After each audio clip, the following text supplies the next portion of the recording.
Howdy y'all, Kaloth here. With the title update that came just a couple days ago on Wednesday, we now have the new planetary zone of Zeffo in Rise of the Empire.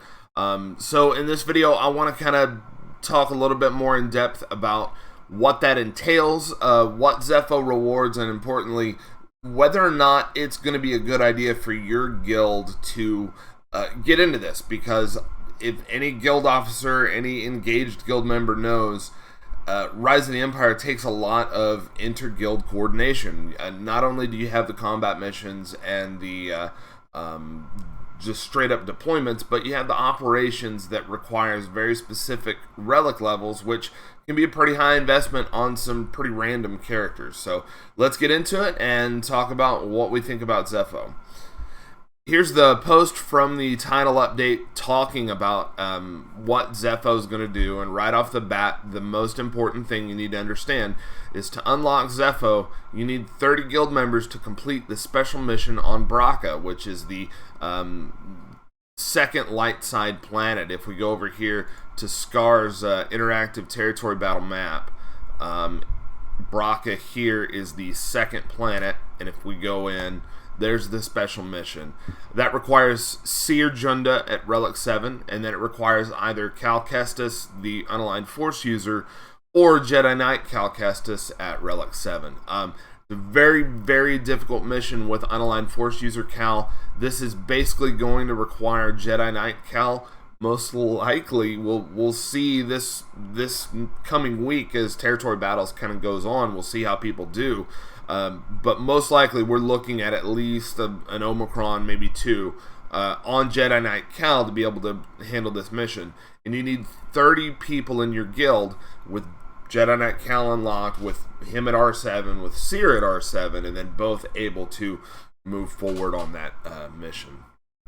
So, once you've unlocked Zeffo, what does that mean? Well, like any planet in Rise of the Empire, or in any territory battle, really, you don't progress on that until you've achieved at least 1 star, or in this case, 1 rank on its reward track.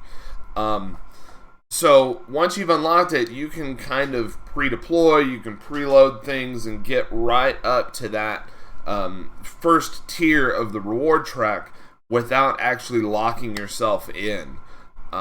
So you can kind of strategically start working on it until you're ready to have everybody push past that reward track. And then once you push past that, you have that phase to get as far as you can. What will the reward track provide? Let's see here, Reward 1, which requires 143.5 million points, which we'll talk about what that means in a minute, but the TLDR there is that the points required here for Relic 7 is actually not that bad. Reward 1 is going to be an additional 150 Mark III Guild Event tokens, 20 Mark 9 Chirotech battle computers, and that's it. Not huge rewards, but look, more Get 3 is great, and of course Chirotechs are a big crunch. And then you've got Reward 2, 229.7 million CP. You get 300 Mark 3 guild tokens. You get you get 20 Mark 7 Chirotech shock prods. So if you're getting to Reward 2, all told, your guild is going to get 450 additional Mark III guild event tokens, and you're going to get 20 of each Chirotech salvage per territory battle.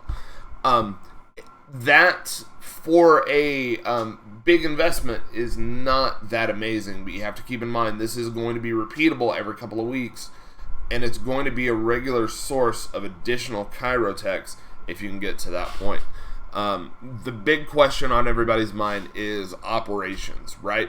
Combat missions, not that big a deal. In Rise of the Empire, a lot of guilds can almost completely skip combat missions and just do operations and still do all right. And that's kind of like what we're looking at here. The combat missions they add a few 100,000 CP.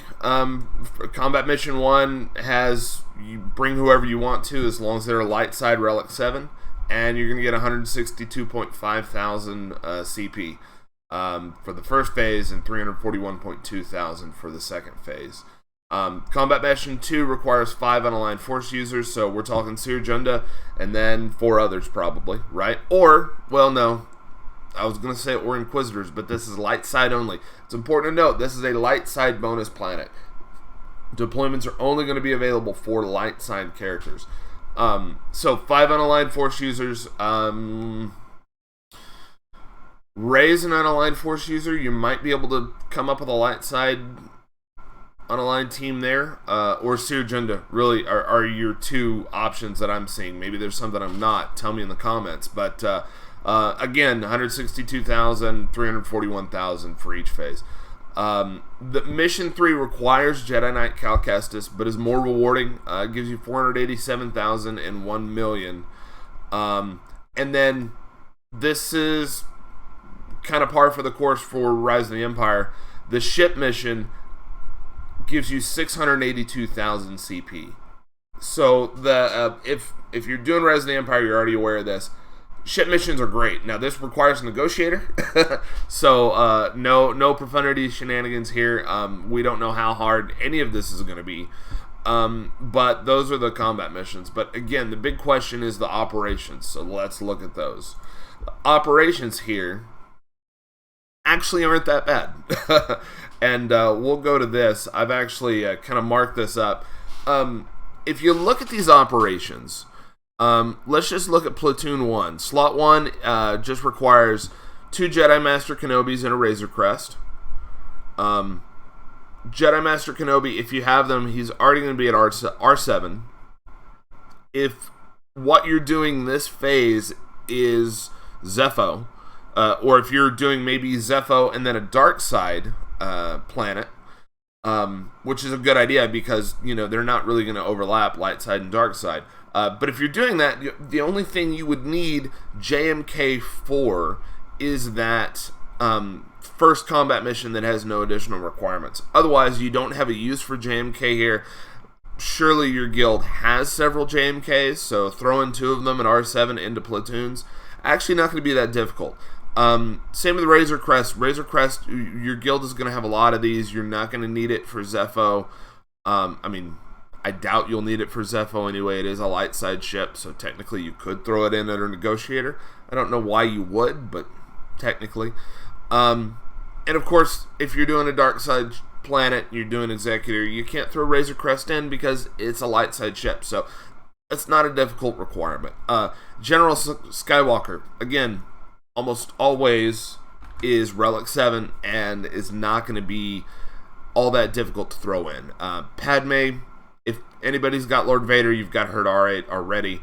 Jedi Knight Luke, commonly Relic 7. Cam, there are 5 requirements here for Relic 7 Cam. So, I know Cam maybe has fallen a little off, and that may be a little difficult depending on where your guild is. Maybe you already have those 5 R7 Cams already. Maybe you don't. Maybe you've got people who have Cam at R5 and need to bump him up a couple. But at the end of the day, not that big a deal, right? We're talking 5 Cams across 50 guild members.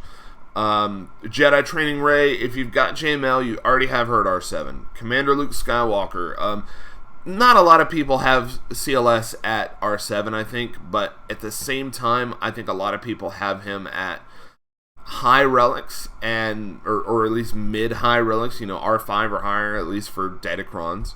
And those 2 extra relic levels across a couple of guild members, not really that big a deal. Slot 4 and Slot 5 is where it starts to get a little tricky. If you look across here, and you notice I've got some highlighted, the highlights here are the ones that I think are going to be kind of a sticking point. Jedi Knight Guardian, there's no reason to R7 Jedi Knight Guardian if not for operations. Chirrut, Plo Koon, Farm Boy Luke, Zeb. Zeb's an interesting one because there wasn't a whole lot of reason to relic him except now with Captain Rex. If you are investing into Phoenix, that's actually not a terrible ops tune to use. And again, that's 1 out of 50. So if one member of your guild out of the 50 members can take Zeb to R7, you're golden. Jedi Consular, kind of the same as Jedi Knight Guardian, right? There's no reason to take it to R7 outside of Ops. Kit Fisto is, a lot of these are already needed for Ops elsewhere, so it's not that big a deal. But it still hurts if you haven't done that. Clone Sarge, you probably already have him at R5 for JMK, so it's not that big a deal to take him to R7. It just is kind of painful because there's not a big reason to. Now we'll see how Captain Rex lifts him up for Omicrons. And then, a couple of randoms, Kira, Chief Chirpa, Emphas Nest. My Emphas Nest is R5. I use her all the time in GAC. I actually wouldn't mind bringing her to R7. I almost did last season for her Datacron anyway. Visas, actually you may already have somebody who has Visas brought to R7 for the Unaligned Force User Datacron. Maybe they're using her for that. Mission, maybe you've got somebody who's R7 Old Republic for the raid. The lesson learned here, the big takeaway that I have from these ops is they're actually really not bad. They've got some difficult characters, right? They've got some kind of annoyances that I really don't want to R7 this, but I have to for ops. But actually, really not too bad. So let's take a look at the requirements for those rewards. We've got 143.5 million needed for reward 1 and 229.7 million needed for reward 2. By the way, reward 3 is going to give you 1 star. My reading of this, and reward 3, by the way, is 287 million. My reading of this is that the maximum number of stars you can get from Zeffo is 1.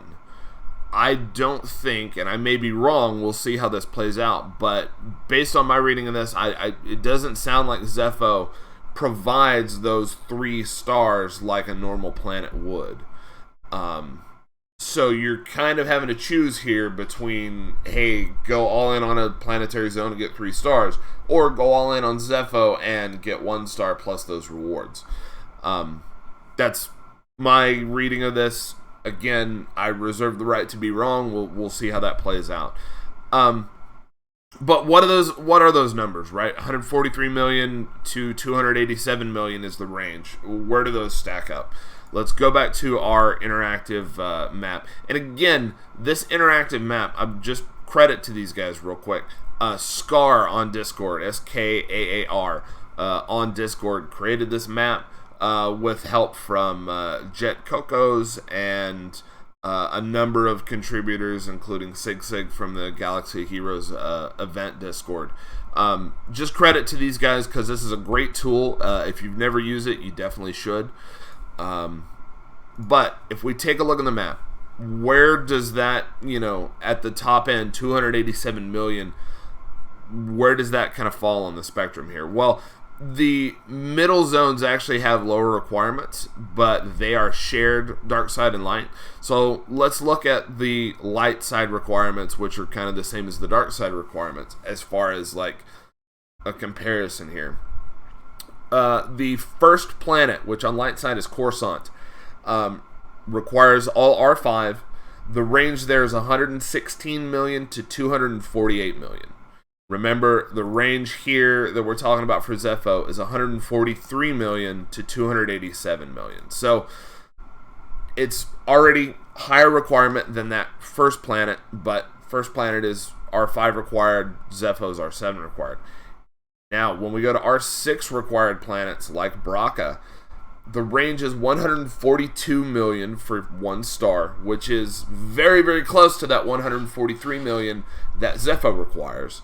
And then for 3 star on Bracca, it's 303 million required, which is, again, when we look here, it's 287 million required for 3 star or, 3 tiers on the reward track on Zeffo. So the CP requirement the engagement requirement is actually lower than your Relic 6 required planet, right? Bracca on light side and Geonosis on dark side.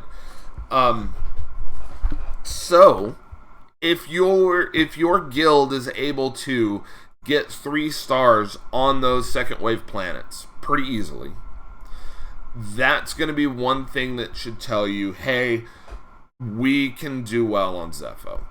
And when we take a look at the operations here, you're talking about Relic 6 Kanan, Relic 6 Ayla Secura. I'm the Relic 6 Bodhi Rook for my guild, and I can tell you that's painful.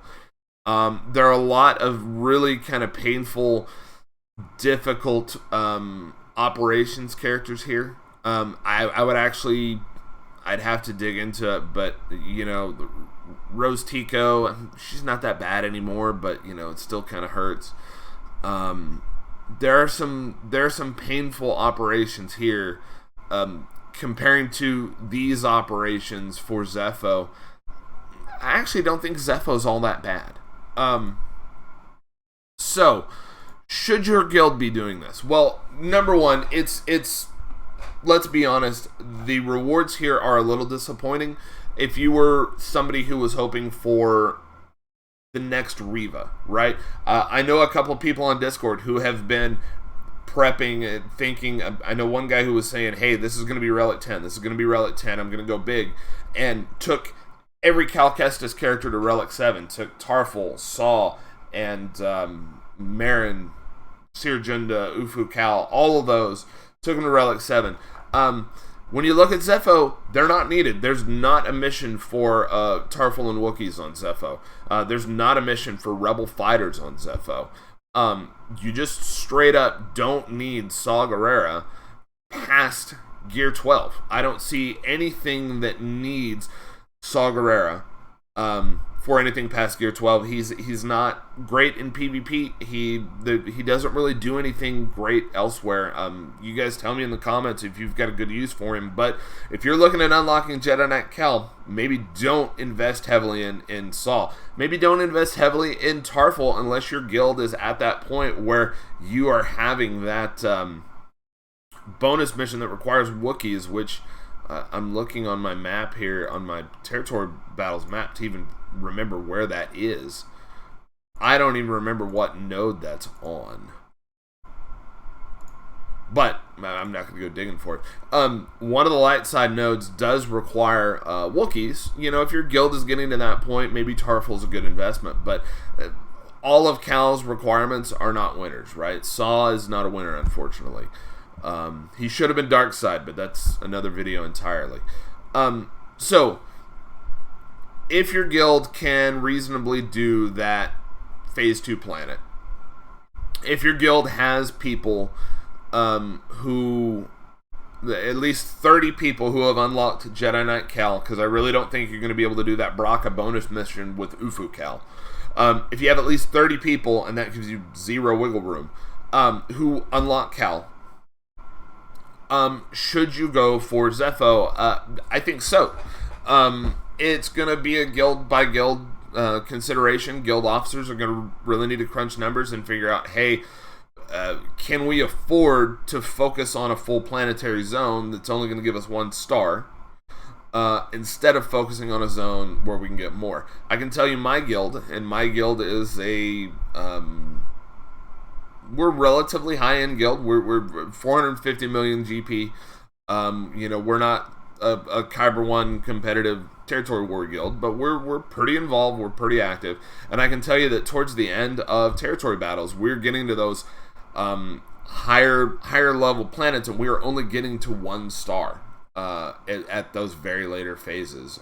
So if you're getting to a later planet and you're only getting to 1 star, maybe you want to save that final day of territory battles to say, hey, instead of going to one of these Relic 8 planets and just doing a bunch of deployments, maybe let's go back to Zeffo. Maybe let's go back to the Relic 7 planet. We're going to get 1 star, but we're going to get more Get 3, and we're going to get more Chirotechs. That's going to be worth it. Again, if you're somebody who was looking for a new unit, the next Riva, Relic 10, maybe it's a little disappointing, but getting 20 of each Chirotech, getting 450 additional Get 3 each TB, you know, it's going to be worth it. And the good news is Jedi Knight Cal is very worth it himself. If you have Jedi Master Luke, long story short, you want Jedi Knight Cal. He's definitely the JML lifter that a lot of people wanted him to be. So, TLDR, to answer the question, when should my guild engage with Zeffo?